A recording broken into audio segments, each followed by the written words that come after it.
योगी जी का जो अपना इंटेलिजेंस का नेटवर्क है वो बहुत स्ट्रांग है। उनके पास मैं देखता था कि जो हमारे डीजीपी साहब के पास जो सूचनाएं नहीं होती थी वो उनके पास पहले पहुंच जाती थी। उनके अपने विधायक हैं या पार्टी के कार्यकर्ता कहीं ना कहीं असंतुष्ट तो रहते हैं।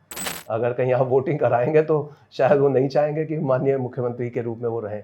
और माननीय योगी जी का जब भी दौरा हुआ वो अक्सर मुझे तो हेलीकॉप्टर में उन्होंने साथ ही बिठाकर घुमाया और वो अधिकारियों की सुनते हैं जो बहन जी जो कई बार लोगों की बात पूरी नहीं सुनती थी।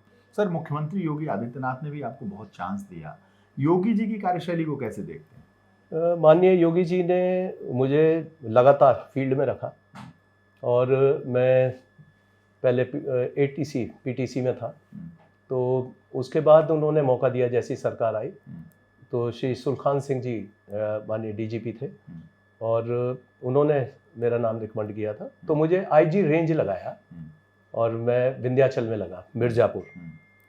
तो वहाँ केवल छोटा ही रेंज थी तो उसमें 3 जिले थे।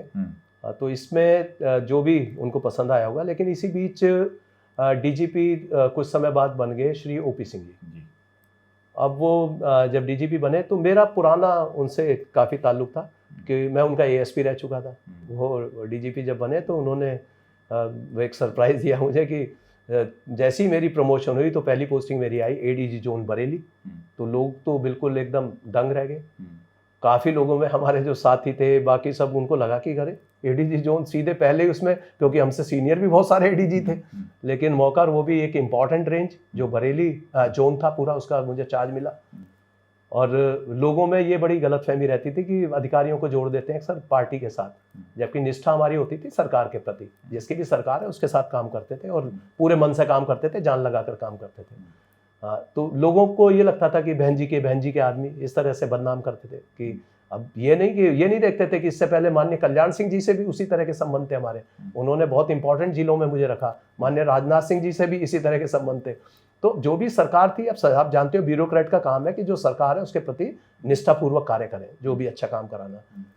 तो जब बरेली गए तो बरेली में वहाँ पहले, क्योंकि मैं मुरादाबाद और आसपास रह चुका था, तो वहाँ कई लोगों ने विरोध भी किया और लोगों को अच्छा भी नहीं लगता था। लेकिन जब उन्होंने काम देखा वहाँ, क्योंकि निष्पक्ष काम करना और कोई भी दंगे की स्थिति कहीं पर बनती थी तो स्वयं वहाँ पर मैं पहुँचकर उसको जो हैंडल करता था, तो इस चीज़ को ये लोग बहुत लाइक करते थे।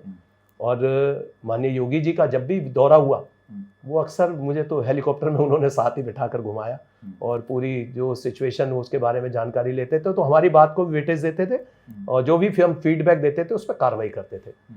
तो ये काम यही नहीं, उसके बाद जब नेताओं ने ज़्यादा विरोध करना शुरू किया तो मुझे शिफ्ट करके उन्होंने एडीजी जोन कानपुर बना दिया। कानपुर भी मैं पहले रह चुका था, आप जैसा कि जानते ही हैं। तो वहाँ भी कुछ लोग विरोध करते थे। वो उसी तरह पुरानी छाप वो कहीं जाती नहीं है। लोगों को लगता था कि बसपा के टाइम में बहुत लंबे टाइम ये एसएसपी रहे, तो हो सकता है कोई बसपा को फायदा ना पहुंचाए, जबकि ऐसी कोई मंशा ही नहीं थी। जिस सरकार ने हमें रखा है और हमारा काम है कि हम जो निष्पक्षतापूर्वक कार्य करें। उसके बाद यही काम फिर वहाँ एडीजी जोन फिर मुझे प्रयागराज भेज दिया। तो आप देखेंगे कि लगातार मैं फील्ड में रहा और शायद ही कोई ऐसा पहले अधिकारी रहे हो कि इतनी ज़्यादा फील्ड पोस्टिंग किसी को मिली हो और हर सरकार में मिली हो। तो योगी जी का काम करने का तरीका थोड़ा सा डिफरेंट था। वो अधिकारियों की सुनते हैं, जो बहन जी जो कई बार लोगों की बात पूरी नहीं सुनती थी। वो कई बार लोग कहते भी थे कि काम की कच्ची हैं। कुछ लोग अगर कोई शिकायत कर दी और शिकायत वो अलग लहजे में करते थे। जैसे कई अधिकारी ऐसे होते थे, आप देखेंगे कि अधिकारियों में बड़ा टकराव चलता रहता आपस में। वो एक दूसरे को कहीं ना कहीं उसकी पोस्टिंग को डिस्टर्ब करना, कहीं नीचा दिखाना, इस काम में जो बहुत सारे, आप यूपी पुलिस में तो आप देखते रहे कि काफ़ी आईपीएस अधिकारियों में विशेषकर ये देखा गया कि बहुत ज़्यादा कई बार टकराव होता रहा। तो वो कोई शिकायत कर, वो ऐसे नहीं हटाएंगे आपको। वो कहेंगे कि जैसे मुरादाबाद से जब भेजा गया तो और भी बहुत सारी चॉइस थी और जा सकते थे वहाँ पर, और मैं ठीक ठाक काम कर रहा था और मैं जाना भी नहीं चाहता था। लेकिन वहाँ कहा जाएगा कि बहन जी प्रेम प्रकाश बहुत अच्छा काम कर रहा है। जब पूछेंगे यहाँ पे मेरठ के लिए नाम बताइए तो कहेंगे वो बहुत अच्छा काम कर रहा है, उनको किया जा सकता। क्यों? क्योंकि ये नहीं है कि मेरठ ले जाना, उन्हें पता है कि वो कहीं जिले में रहेंगे तो मुरादाबाद से लेकिन हटाना है उनको। हाँ, तो ये इस तरीके से कई बार यूज कर लेते थे। वो योगी जी के टाइम में ये संभव नहीं है। योगी जी का जो अपना इंटेलिजेंस का नेटवर्क है वो बहुत स्ट्रांग है। उनके पास मैं देखता था कि जो हमारे डीजीपी साहब के पास जो सूचनाएं नहीं होती थी वो उनके पास पहले पहुंच जाती थी। और लोग कहते भी थे जो उनका मीटिंग करने का तरीका है वो इस तरह का था कि शायद पुलिस के अधिकारी भी ऐसी मीटिंग शायद ही कर पाए। उन्हें एक तो हाँ उनको सारी जानकारी रहती थी कि प्रिवेंटिव कार्रवाई क्या है, क्राइम किस तरह के हो रहे हैं, क्या कारण हो सकते हैं, कैसे हैंडल करना है कम्युनल राइट को। तो इस मामले में जो उनका महारत है वो वास्तव में वो किसी से छुपा नहीं।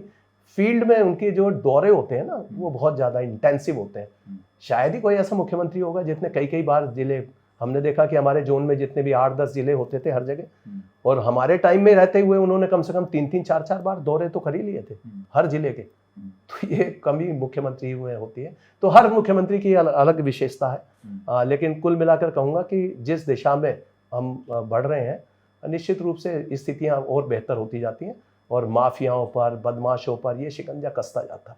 अच्छा, योगी जी पे जो आरोप है कि अधिकारियों की सुनते हैं, नेताओं की नहीं सुनते हैं, मंत्रियों की नहीं सुनते हैं, कार्यकर्ताओं की नहीं सुनते हैं, एक अधिकारी के तौर पर आप क्या कहना चाहेंगे? अधिकारियों में ये तो है कि वो जो पावर जिस तरह से देते हैं वो जितना विश्वास करते हैं वो वास्तव में बहुत सारे जो उनके अपने विधायक हैं या पार्टी के कार्यकर्ता वो कहीं ना कहीं असंतुष्ट तो रहते हैं। अगर कहीं आप वोटिंग कराएंगे तो शायद वो नहीं चाहेंगे कि माननीय मुख्यमंत्री के रूप में वो रहें, क्योंकि वो सबके बराबर सुनते हैं।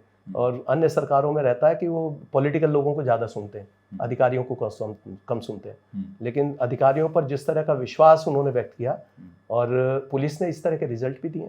आप देखेंगे कि पुलिस की जो उपलब्धियां हैं उत्तर प्रदेश में वो बहुत ही अच्छी हैं।